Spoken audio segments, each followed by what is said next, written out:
Welcome to Telugu focus TV. నేను మీ శ్రీనివాస్ రెడ్డి. పవన్ కళ్యాణ్తో బాలినేని ఇంతటికి వీళ్ళిద్దరు కలవడానికి గల కారణం ఏంటి? అసలు వైసీపీ నుండి జనసేనలోకి బాలినేని రావడానికి గల కారణం ఏంటి అనేది కూడా ఈ వీడియోలో మనం తెలుసుకుందాం. మీరు కనుక పవన్ కళ్యాణ్ అలాగే బాలినేని శ్రీనివాస్ రెడ్డి గారి అభిమానులు అయితే తప్పనిసరిగా వారికి సంబంధించి మరిన్ని వీడియోలు మీ ముందుకు తీసుకొస్తుంది మన తెలుగు ఫోకస్ టీవీ. కాబట్టి సబ్స్క్రైబ్ చేసుకుని పక్కన ఉన్న బెల్ బటన్ ఒకటి మాత్రం మర్చిపోకండి.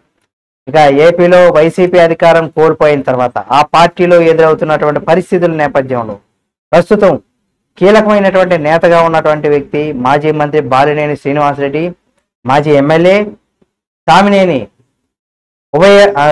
ఉదయభాను తాజాగా పార్టీని కూడా వీడారు. వీళ్ళిద్దరూ వాళ్ళ జనసేన అధినేత పవన్ కళ్యాణ్ కూడా మంగళగిరిలో పార్టీ కార్యాలయానికి వెళ్ళి కలిశారు. కూడా జనసేన పార్టీలో చేరేందుకు కూడా వీరిద్దరూ ఆసక్తి చూపుతున్నారని పవన్ కళ్యాణ్ గారికి అయితే తెలిపారు.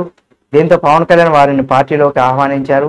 ఇవాళ మధ్యాహ్నం బాలినేని శ్రీనివాసరెడ్డి, సామినేని ఉదయభాను వేర్వేరుగా డిప్యూటీ సీఎం పవన్ కళ్యాణ్ అయితే మంగళగిరి జనసేన కార్యాలయంలో వచ్చి కలిశారు. ఈ సందర్భంగా వీరిద్దరు కూడా వైసీపీని వేడాల్సినటువంటి పరిస్థితి పైన ఆయన వివరించారు. అంటే వీళ్ళు కూడా జనసేన అధినేత పవన్ కళ్యాణ్కి వివరించారు. అలాగే జనసేనలోకి వచ్చాక తమకు లభించే గౌరవం పైన కూడా చర్చించారు.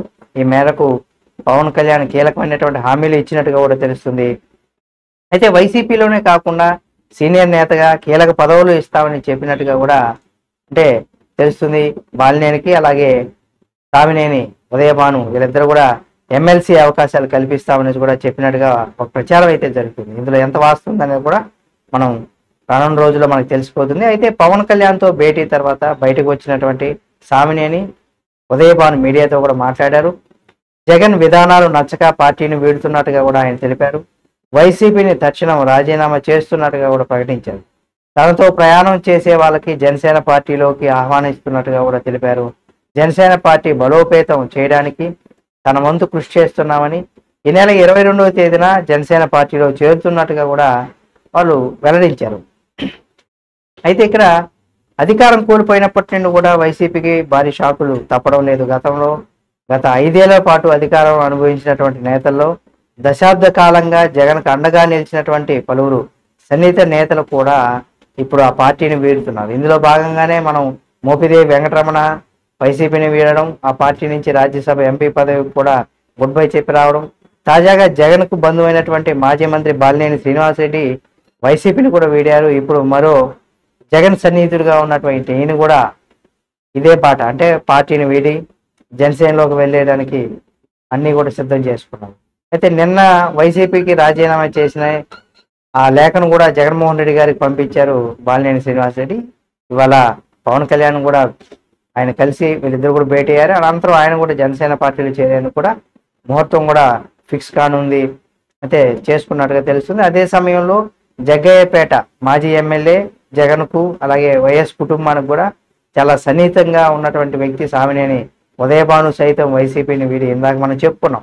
అయితే ఇప్పటికీ జనసేన నేతలతో అంటే టచ్లో వెళ్ళి సంప్రదింపులు కూడా జరిపి ఇవాళ ఉదయభాను కూడా పవన్ కళ్యాణ్ కూడా కలవడం, వైసీపీ నేతలందరూ కూడా అందుబాటులో లేకుండా పోయారని కూడా చెప్పుకోవచ్చు. దీంతో ఆయన కూడా జనసేనలో చేరేందుకు రంగం సిద్ధం చేసుకున్నారని కూడా మనం చెప్పుకోవచ్చు. ఇక బాలినేని శ్రీనివాసరెడ్డితో కలిసి జనసేనలో చేరబోతున్నట్టుగా కూడా ప్రచారం జరిగింది. ఆల్రెడీ కలిశారు, పవన్ కళ్యాణ్తో మాట్లాడారు. వీరికి ఎమ్మెల్సీ పదవులు కూడా కేటాయించేందుకు కూడా జనసేన హామీ ఇచ్చినట్టుగా తెలుస్తుంది. అలాగే ఉదయభాను రేపు ఎల్లుండిలో కూడా ఆ పార్టీకి రాజీనామా చేసేటువంటి అవకాశం ఆయన వెల్లడించారు. కాబట్టి చూద్దాం ఏం జరుగుతుంది. ఇక వైసీపీలో ఉన్నటువంటి చాలా మంది నేతలు ఇక నిదానంగా పార్టీని వీడి ఇటు కూటమి ప్రభుత్వం వైపుగా వచ్చేటువంటి అవకాశం ఉంది. చూద్దాం ఎవరెవరు ఇంకా వైసీపీ పార్టీలో నుండి ఇటు కూటమి ప్రభుత్వంలోకి ఎవరెవరు వస్తారు అనేది కూడా చూద్దాం. ఇలాంటి మరిన్ని వీడియోల కోసం మన తెలుగు ఫోకస్ ఛానల్ సబ్స్క్రైబ్ చేసుకొని పక్కనే ఉన్నటువంటి బెల్ బటన్ ఒకటి మాత్రం మర్చిపోకుండా మరో మంచి వీడియోతో మళ్ళీ మీ ముందుకు వస్తుంది తెలుగు ఫోకస్ టీవీ.